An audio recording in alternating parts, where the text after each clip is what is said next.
Presiden beli banyak, Pak Gubernur beli peleknya, Pak Bupati beli rujinya. Wah, itu jadi rangkaian kan bisa muter cepat. Filosofinya kan gitu, bener nggak? Artinya pembangunan infrastruktur itu bagian dari sinergi sebenarnya. Itu kewajiban negara. Jadi negarawan kalau memang betul jadi kepala daerah, pemimpin di daerah ya itulah anggaran APBD gitu. Dan demi Allah gitu, saya tidak pernah minta bantuan gubernur dan tidak pernah ngemis sama Pak Presiden. Semua yang kita buktikan di Banjarnegara itu murni APBD murni, APBD kabupaten. 1000 kilometer iya. itu. Tapi sejak saya menjabat sampai hari ini, demi Allah, saya tidak pernah minta bantuan dengan Pak Gubernur. Karena saya memahami Pak Gubernur pun bebannya sangat berat sekali. Makanya saya nggak pernah minta bantuan.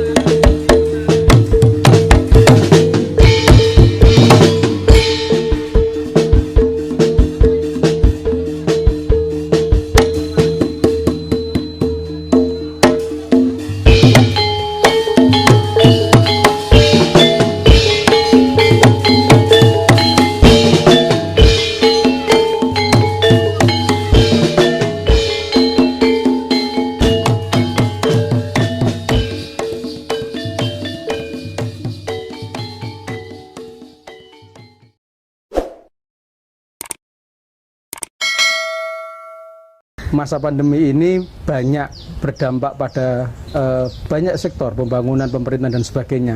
Untuk awal ini kita ingin berbincang kaitannya dengan UMKM yang ada di Banjarnegara. Nyuwun sewu Pak Bupati, ini kaitannya dengan apa namanya pandemi itu bagaimana perjalanan kondisi COVID di Banjarnegara dan dampaknya bagi masyarakat.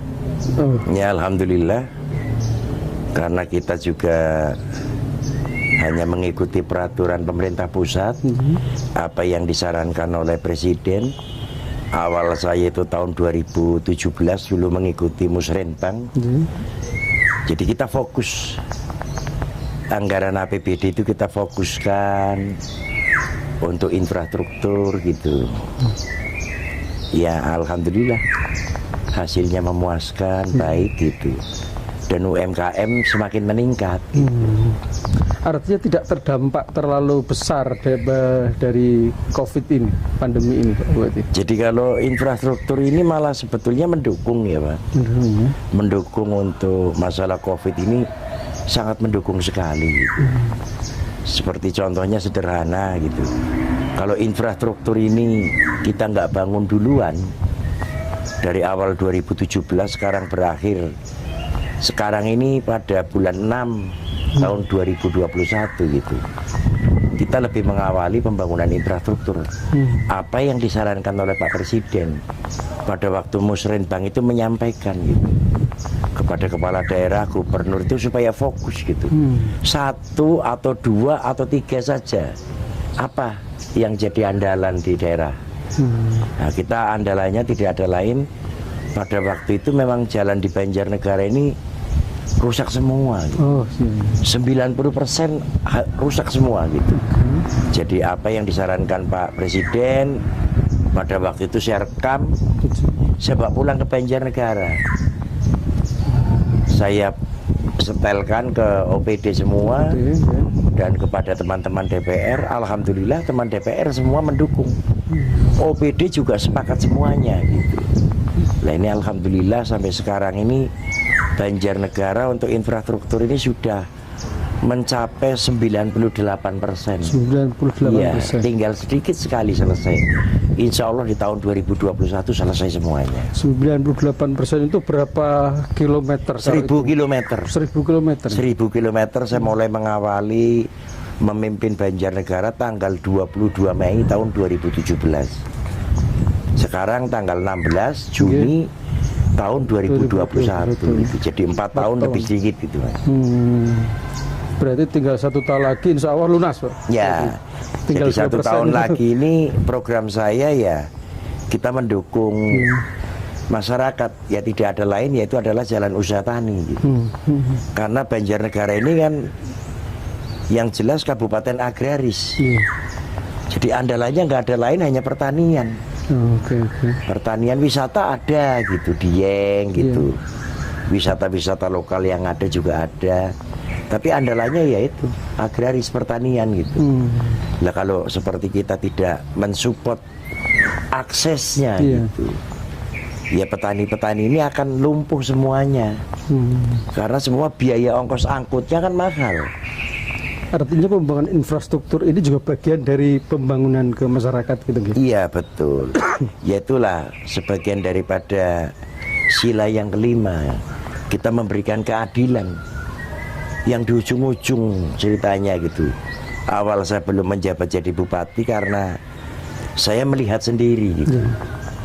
Ada seorang ibu melahirkan, itu dinaikkan ke mobil pickup L300, dikasih kasur gitu, dibawa karena bidannya tidak mampu, puskesmas tidak mampu, mau dibawa ke rumah sakit besar gitu. Karena jalannya rusak, tidak bisa cepat, di situ terjadi musibah, bersama bayinya meninggal semuanya. Itulah saya bangkit. Saya harus memimpin Banjarnegara. Saya harus megang Banjarnegara. Dan akan saya bangun semuanya. Akan saya baktikan untuk Banjarnegara. Jadi memang tidak hanya sekedar jalan. Jadi jalan ini hanya sebagai infrastruktur dan sebagai jalan untuk melayani masyarakat secara keseluruhan gitu. Itu multiplayer sekali, Mas. Multiplayer sekali gitu.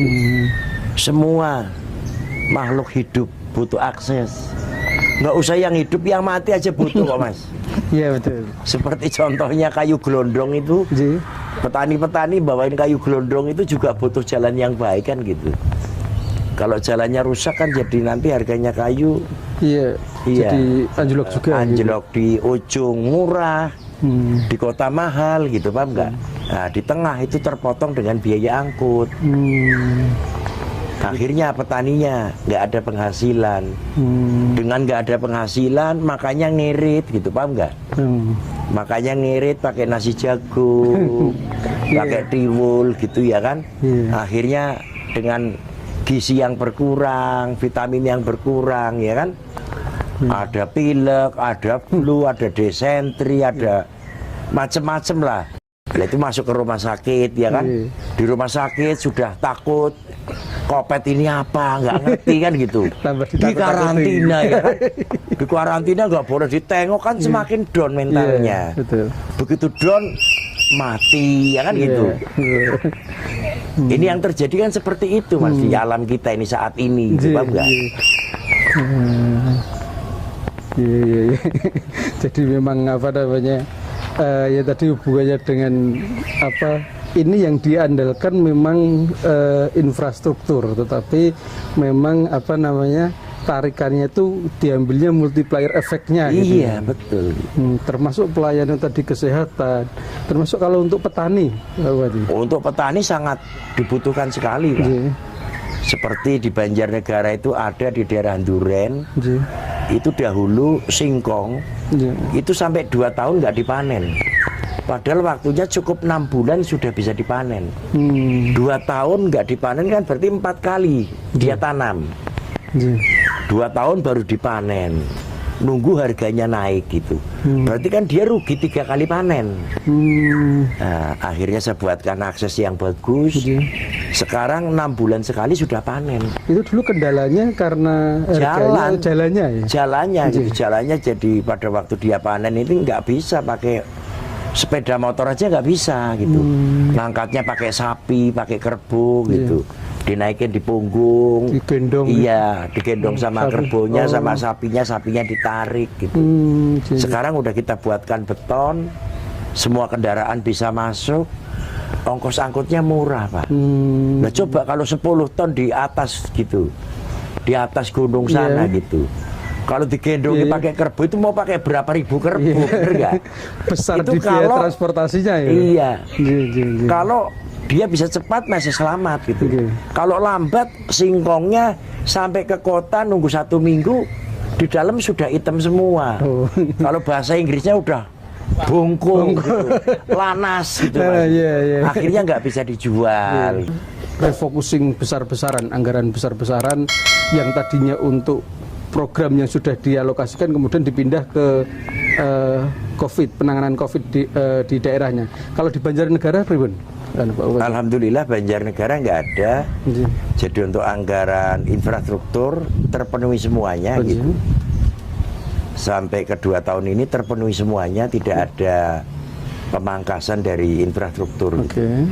Yang kita pangkas ya belanja kantor, alat tulis kantor gitu. Alhamdulillah juga teman-teman DPR juga yang biasanya untuk aspirasi gitu direlakan semua untuk COVID gitu. Jadi yang penting infrastruktur dulu. Infrastruktur ini penunjang utama gitu. Kalau kita nggak punya akses yang bagus, kita gagal. Kita gagal semuanya. Tapi dana untuk COVID juga kita siapkan. Sudah disiapkan gitu. Apa yang diinstruksikan oleh pemerintah pusat kita siap. Gitu. Tapi memang COVID kalau di Banjarnegara memang angkanya kecil gitu, Pak Bupati. Alhamdulillah Banjarnegara sampai saat ini tetap zonanya hijau. Oh, hijau. Zonanya hijau itu. Ya karena ini multiplier daripada infrastruktur ini, Mas. Oh, iya. Semua pertumbuhan ekonomi, UMKM-nya jalan semuanya gitu. Iya. Jadi sangat-sangat sekali ya, multiplier sekali infrastruktur. Makanya Pak Presiden ini kan juga membuat infrastruktur kayak jalan tol ini kan, semua digenjot semuanya gitu. Sekarang dari Jakarta ke Semarang cukup 6 jam udah nyampe. Zaman dahulu belum ada jalan tol, kita Jakarta Semarang 15 jam. Itu masih kalau selamat, kalau nggak macet, paham nggak? Kalau macet bisa 2 hari 2 malam gitu. Nah sekarang Pak Jokowi lagi genjot lagi, mulai dari Bakauni sampai Medan sampai Aceh ya kan, yang biasanya dulu ke Aceh 5 hari 5 malam, paham nggak? Sekarang cukup 24 jam udah nyampe. Iya kan, itu kan berarti percepatan waktu gitu. Saya ingat waktu masih kecil dulu Mas, SMP itu, guru bahasa Inggris saya ngajari gitu, paham nggak? Time is money, waktu adalah uang. Inilah yang lagi dibangun, lagi digenjot oleh Pak Presiden. Semestinya Pak Presiden membuat jalan tol, yo gubernur yo nyambung gitu, paham nggak? Jalan provinsi dibangun gitu. Lah bupatinya nyambung bikin jalan kabupaten. Itulah negara yang benar. Kenegaraannya luar biasa. Bisa dinyanyikan lagu sambung menyambung menjadi satu ya kan, mestinya Pak Presiden beli banyak, Pak Gubernur beli peleknya, Pak Bupati beli rujinya. Wah itu jadi rangkaian kan bisa muter cepat, filosofinya kan gitu, bener nggak? Artinya pembangunan infrastruktur itu bagian dari sinergi sebenarnya. Itu kewajiban negara. Jadi negarawan kalau memang betul jadi kepala daerah, pemimpin di daerah ya itulah anggaran APBD gitu. Dan demi Allah gitu, saya tidak pernah minta bantuan gubernur dan tidak pernah ngemis sama Pak Presiden. Semua yang kita buktikan di Banjarnegara itu murni APBD murni. APBD kabupaten 1000 kilometer iya. Itu. Ewon dene ada bantuan dak, itu saya ucapkan subhanallah gitu, paham nggak? Tapi sejak saya menjabat sampai hari ini demi Allah saya tidak pernah minta bantuan dengan Pak Gubernur, karena saya memahami Pak Gubernur pun bebannya sangat berat sekali. Makanya saya nggak pernah minta bantuan. Dan tanpa minta bantuan juga Banjarnegara masih jadi mampu. Nyatanya jadi. Monggo lah nanti panjenengan mau lihat ke lapangan silahkan. Mau kemana panjenengan gitu, silahkan uji petik saja gitu. Mau ke desa mana, asal jalan kabupaten, saya jamin. Kembali ke persoalan UMKM, Pak Bupati. Jadi ketika sudah jalannya sudah bagus, terus infrastrukturnya sudah tertata, ini kan Tapi sedikit banyak kan UMKM ini terganggu karena COVID ini. Bagaimana kira-kira cara membangkitkan kembali UMKM di Banjarnegara ini? Ini ceritanya juga lucu dan naif, Mas. Dengan adanya akses jalan gitu, paham nggak? Ternyata masyarakat itu bangkit sendiri, Mas. Terinspirasi sendiri, punya inovasi gitu, paham nggak? Ya contohnya panjenengan aja lah, mungkin kalau mungkin panjenengan seperti media yang koran, ya kan? Dengan adanya akses jalan bagus, dia cari berita kemana-mana seneng kok. Betul. Coba kalau jalannya rusak, di Kali Bening ada begini-begini, musim hujan lagi jalannya rusak, males gitu, males meliput kan gitu, Mas. Itu baru media, paham nggak? Kalau UMKM enggak, Mbak. Kalau UMKM nggak begitu, Mas. Dia berinovasi sendiri, bikin keripik, kacang, ya kan? Seriping daripada pisang, dari singkong gitu, dia goreng gitu. Pagi-pagi dia sudah berinovasi gitu. Ini desa mana, apa kecamatan mana yang pasaran gitu. Alhamdulillah pada jalan semuanya gitu. Dan bahkan tanpa harus didorong atau dihimbau atau diberi perangsang oleh Pemkab, masyarakat karena infrastrukturnya sudah bagus, mereka berinovasi sendiri gitu. Ya yang kita lihat itu ada yang mendorong itu. Ada bank milik provinsi itu, bank BPD itu. Itu saya tahu persis dan saya pernah membantu launching itu. Ada Mitra 25. Mitra 25 itu Bank BPD Jateng itu. Dia membantu permodalan. Kemarin saya tanya juga, katanya sudah mulai nyicil. Berarti kan lancar. Artinya masyarakat juga setelah pinjam itu punya kemampuan untuk membayar gitu ya. Infrastruktur sudah semakin bagus itu, kemudian UMKM juga tumbuh. Di jalan-jalan juga sudah mulai bermunculan UMKM baru gitu. Itu kira-kira resepnya apa? Jadi yang paling utama tadi itu akses jalan. Saya sering mengajak itu dari Kepala Dinas Sosial, Kesra, Kepala Dinas BPBD, Satpol PP gitu. Terus ada lagi dari bagian umum gitu, saya ajak jalan gitu. Oke, coba kamu pancing itu gitu, bikin gubuk-gubukan kecil gitu. Terus gimana Pak? Itu BPBD itu anak buahnya kan banyak, relawan ngakunya gitu. Sana beli ke atas 5, beli pete berapa gitu, beli salak tuh cantol-cantolin gitu, paham nggak? Nah, banyak orang lewat gitu. Dia mulai tertarik, terinspirasi kok ini sudah mulai ada warung-warungan kecil masangin begitu gitu. Nah, Kepala BPD sore telepon, Pak nggak ada yang beli, besok cantelin lagi gitu. Nah kalau nggak laku Pak dimakan gitu. Ternyata alhamdulillah sebelahnya bikin juga gitu, Mas. Bikin warung, mulai bikin warung. Terinspirasi dengan pancingan kita gitu. Sederhana kok, masyarakat kita sederhana sekali. Masyarakat kita, bangsa kita gampang, asal betul-betul kepala daerahnya komitmen membangun gitu. Rakyat kita mau diajak kemana nurut kok. Mau ke timur nurut ke timur, ke barat nurut ke barat gitu. Tinggal kita sendirilah yang bisa memberikan motivasi gitu. Nah itu ceritanya Kepala BPBD lapor Pak. Sebulan kemudian, kenapa? Sekarang banyak muncul Pak, malah ada lagi yang pada bangun permanen gitu. Ada yang bikin warung kopi, ya kan? Ada yang bikin dagang nasi rames gitu.